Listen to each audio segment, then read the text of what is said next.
నమస్కారం సిటీ వార్తలకు స్వాగతం. కార్పొరేట్ హాస్పిటల్స్ కు ధీటుగా ప్రభుత్వ హాస్పిటల్స్ లో వైద్యం అందిస్తున్నట్లు మంత్రి అంబటి రాంబాబు తెలిపారు. థ్రోట్ ఇన్ఫెక్షన్ తో గుంటూరు ప్రభుత్వాసుపత్రికి వచ్చిన ఆయన్ను వైద్యులు పరీక్షించి ట్రీట్మెంట్ చేశారు. విద్యా వైద్య రంగాలకు సీఎం జగన్ అధిక ప్రాధాన్యత ఇస్తున్నారని తెలిపిన మంత్రి అంబటి గతంలో ఎన్నడూ లేని విధంగా ప్రభుత్వ హాస్పిటల్స్ లో వసతులు పెరిగాయన్నారు. పైగా జగన్మోహన్ రెడ్డి గారు ముఖ్యమంత్రి అయిన తర్వాత కార్పొరేట్ హాస్పిటల్ స్థాయిలోకి ప్రభుత్వ ఆసుపత్రులు కూడా వచ్చాయి.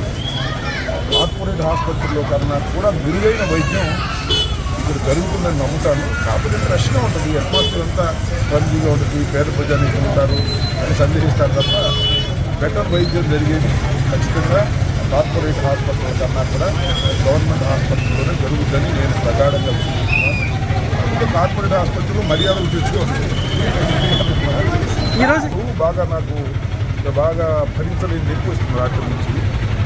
హాస్పిటల్కి వెళ్ళని గత్యంతరమైన పరిస్థితి వస్తే నేను ఇక్కడికి వచ్చాను. లోపలంతా వాపు ఉన్నారు, అల్సర్ కూడా ఉన్నారు. ట్యాబ్లెట్స్ రాసిచ్చాను. ఈ వైద్య రంగానికి ఎక్కువ ప్రయారిటీ ఇస్తుంది గవర్నమెంట్. వైద్య రంగానికి గవర్నమెంట్ చాలా ప్రయారిటీ ఇస్తుంది. వైద్య రంగానికి ఏ ప్రభుత్వం ఇవ్వనంతగా ఈ ప్రభుత్వం ఇస్తుంది. వైద్యం, విద్య ఈ రెండు పేదవాడికి అందాలని భావించేటటువంటి ప్రభుత్వం జగనన్న ప్రభుత్వం.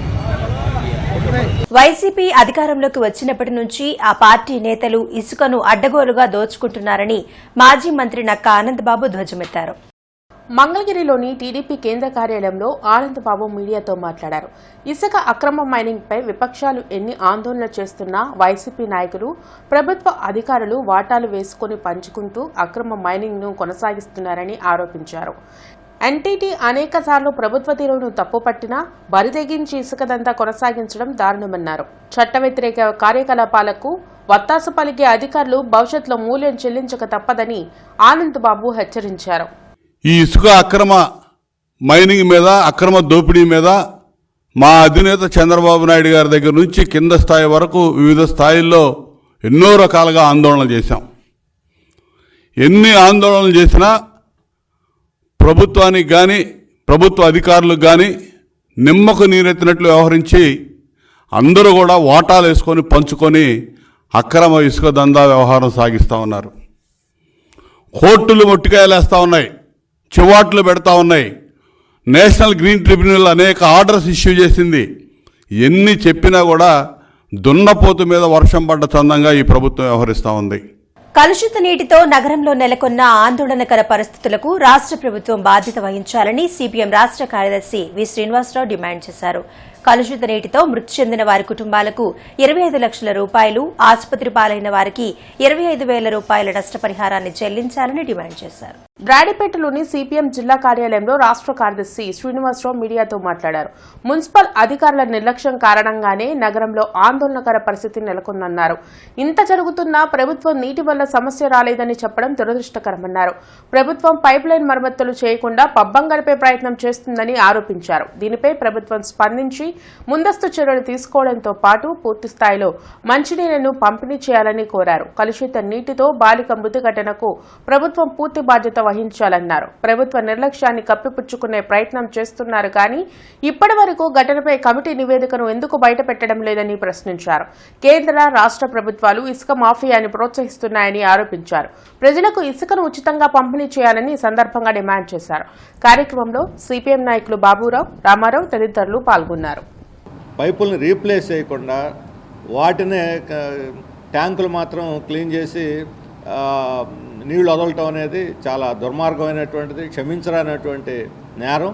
గుంటూరు లాంటి పట్టణంలో మంచినీరు కూడా సరిగ్గా శుభ్రమైనటువంటి మంచినీరు కూడా సరఫరా చేయలేనంత ఒక అసమర్థమైనటువంటి పరిపాలనలో ఈరోజు రాష్ట్ర ప్రభుత్వం ఉందనేది అర్థమవుతుంది. బహుశా పరిశుభ్రమైన నీరు అందించటం నవరత్నాల్లో లేదనుకుంటాను. అందుకని వాళ్ళు ఇది వాళ్ళకి బాధ్యత కాదు అనుకున్నట్టుగా కనిపిస్తున్నది. నీళ్లు సరఫరా చేయకపోతే, మంచినీళ్ళు సరఫరా చేయకపోతే మొత్తం 80% రోగాలకు అదే ముఖ్యమైనటువంటి కారణం. అందువల్ల ఈరోజు డయేరియా వస్తుంది, రేపు పొద్దున ఇంకోటి కూడా వస్తుంది, అనేక పేగు సంబంధమైన వ్యాధులు వస్తాయి.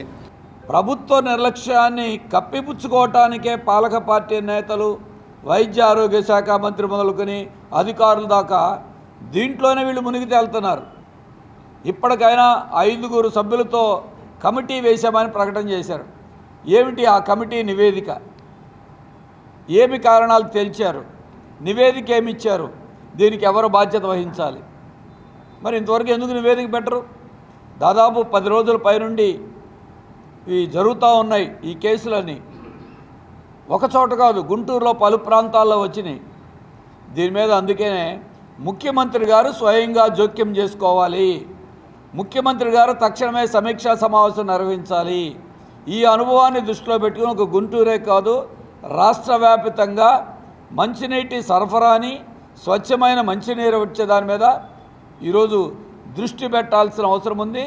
చంద్రబాబు జగన్ రాయలసీమ ద్రోహులని మాజీ ఎంపీ చింతా మోహన్ అన్నారు. విజయవాడలో ఆయన మీడియాతో మాట్లాడారు. బ్రహ్మంగారి కాలజ్ఞానంలో తిరుపతి రాజధాని నగరం అవుతుందని రాసి ఉందని, ఆనాడు తిరుపతి రాజధాని అంటే కాదని కర్నూలు, హైదరాబాద్కు మార్చారని చెప్పారు. తన స్వార్థ రాజకీయాల కోసం చంద్రబాబు అమరావతి రాజధాని అని ప్రకటించారని విమర్శించారు. తిరుపతిని రాజధాని చేసేందుకు సహేతుకమైన కారణాలు తాను చూపించగలనని చింతామోహన్ పేర్కొన్నారు. షర్మిల రాకతో కాంగ్రెస్ బలం పెరిగిందన్న ఆయన కాంగ్రెస్ కార్యకర్తలు ఉత్సాహంగా సభలకు వస్తున్నారని చెప్పారు. రాజధాని ఆంధ్రప్రదేశ్కి ఎక్కడంటే గాల్లో ఉంది. ఈరోజు నాకు ఆ వీరబ్రహ్మేంద్ర స్వామి చెప్పినటువంటి వాక్యాలు రాసున్నాయి కాలజ్ఞానంలో. అవి 100 సార్లు దినంలో గుర్తొస్తున్నాయి. అందుకే మీ దగ్గరకు వచ్చా. తిరుపతి రాజధాని నగరం అవుతుంది, అయి తీరుతుంది అని ఆయన చెప్పాడు. నేను ఈరోజు చెప్తున్నాను, తిరుపతి రాజధాని నగరం కావాలి, రావాలి అని ప్రజలందరూ కోరుకుంటున్నారు. ఎందుకు కోరుకుంటున్నారు? రాయలసీమలో కరువులు, కాటకాలు, ఆకలి, అప్పులు, ఆవేదన, కన్నీళ్లు, కష్టాలు. ఈ తీరేది ఎప్పుడు తీరుతుంది? 70 సంవత్సరాలు దాటిపోయింది, 75 సంవత్సరాలు. మరి ఈ కన్నీళ్లు, కష్టాలు, కరువులు, రైతులు వాళ్ళ బాధలు తీరాలంటే రాజధాని నగరం ఒక్కటే మార్గం. 10వ తరగతి విద్యార్థులకు ఫిబ్రవరి 17, 18 తేదీలలో ప్రజ్ఞా వికాస్ మోడల్ పరీక్షను నిర్వహించనున్నట్లు ఎమ్మెల్సీ కెఎస్ లక్ష్మణరావు తెలిపారు. ఎస్ఎఫ్ఐ ఆధ్వర్యంలో జరగనున్న మోడల్ పరీక్ష వాల్ పోస్టర్లను సిపిఎం కార్యాలయంలో ఎమ్మెల్సీ లక్ష్మణరావు ఆవిష్కరించారు. 10వ తరగతి పరీక్షా విధానంలో వచ్చిన మార్పులను అర్థం చేసుకుని తమ ప్రతిభను మెరుగుపరుచుకునేందుకు ప్రజ్ఞా వికాస్ మోడల్ పరీక్ష ఉపయోగపడుతుందన్నారు. పరీక్షలో పాల్గొన్న ప్రతి విద్యార్థికి సర్టిఫికేట్తో పాటు బహుమతులు పంపిణీ చేయనున్నట్లు తెలిపారు. అన్ని మండలాల్లో జరగనున్న పరీక్షల్లో 10వ తరగతి విద్యార్థులు పెద్ద సంఖ్యలో పాల్గొనాలని పిలుపునిచ్చారు. కార్యక్రమంలో ఎస్ఎఫ్ఐ నాయకులు కిరణ్ తదితరులు పాల్గొన్నారు.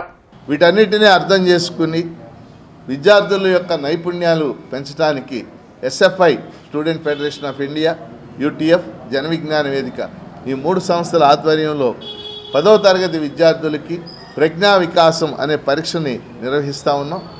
ఈ పరీక్ష రేపు ఫిబ్రవరి 17, 18 అని శని ఆదివారాల్లో జిల్లా వ్యాప్తంగా జరగబోతూ ఉంది.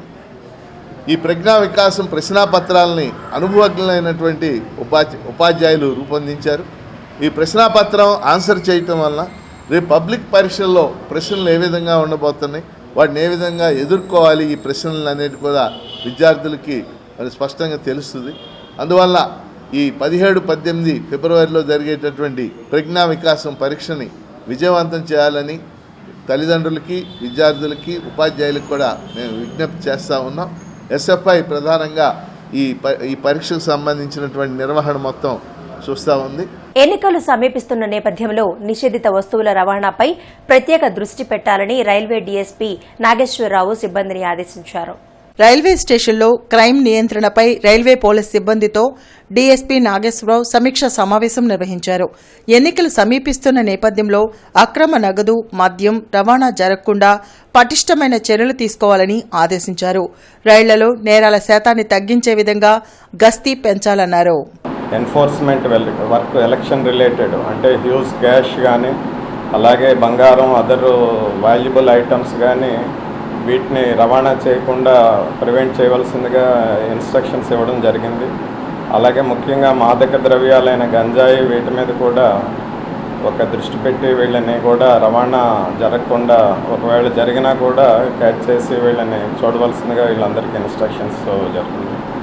అలాగే దొంగతనాల కేసులు ఇంకా ఇతర నేరాలు కూడా రివ్యూ చేసి వాటిని తగ్గించడానికి తగిన చర్యలు తీసుకోవాల్సిందిగా అందరికీ ఇన్స్ట్రక్షన్స్ ఇవ్వడం జరిగిందండి. ఫిబ్రవరి 17, 18 తేదీలలో జరగనున్న బాలోత్సవం కార్యక్రమంలో పాఠశాలల విద్యార్థులు పెద్ద సంఖ్యలో పాల్గొనాలని ఎమ్మెల్సీ కెఎస్ లక్ష్మణరావు పిలుపునిచ్చారు. బ్రాడీపేటలోని సిపిఎం కార్యాలయంలో కెఎస్ లక్ష్మణరావు బాలోత్సవ్ వాల్ పోస్టర్లను ఆవిష్కరించారు.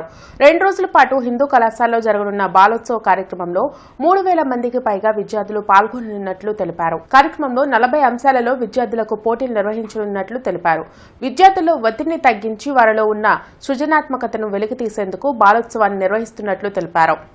విద్యార్థులకి ఏ అంశాలమైతే ఆసక్తి ఉందో, ముఖ్యంగా సాంస్కృతిక అంశాలు, ఫోక్ డ్యాన్సు, క్లాసికల్ డ్యాన్సు, అలానే వెస్ట్రన్ డ్యాన్సు, అలానే ఇతర అనేక అంశాలు, ఫైన్ ఆర్ట్స్కి సంబంధించినటువంటి అంశాలు, లిటరరీకి సంబంధించినటువంటి అంశాలు, దాదాపు 30-40 అంశాల్లో ఈ పోటీలు జరగబోతూ ఉన్నాయి. గత 3 ఏళ్లుగా ఈ బాలోత్సవాలు జరుగుతూ ఉన్నాయి. మరి పెద్ద ఎత్తున పిల్లలు పాల్గొంటూ ఉన్నారు.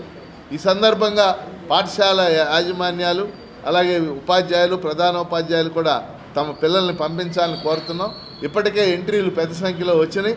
ఒకవేళ ఎంట్రీ ద్వారా రాకపోయినప్పటికీ కూడా వాళ్ళు ఆ రోజైనా సరే స్పాట్గా కూడా వచ్చి పాల్గొనేటటువంటి అవకాశం ఉంది. అందువల్ల దాదాపు ఈరోజు రాష్ట్రంలో 40 చోట్ల బాలోత్సవాలు జరుగుతూ ఉన్నాయి. బాలోత్సవ కమిటీ ఆధ్వర్యంలో. సిటీ వార్తలు సమాప్తం. నమస్కారం.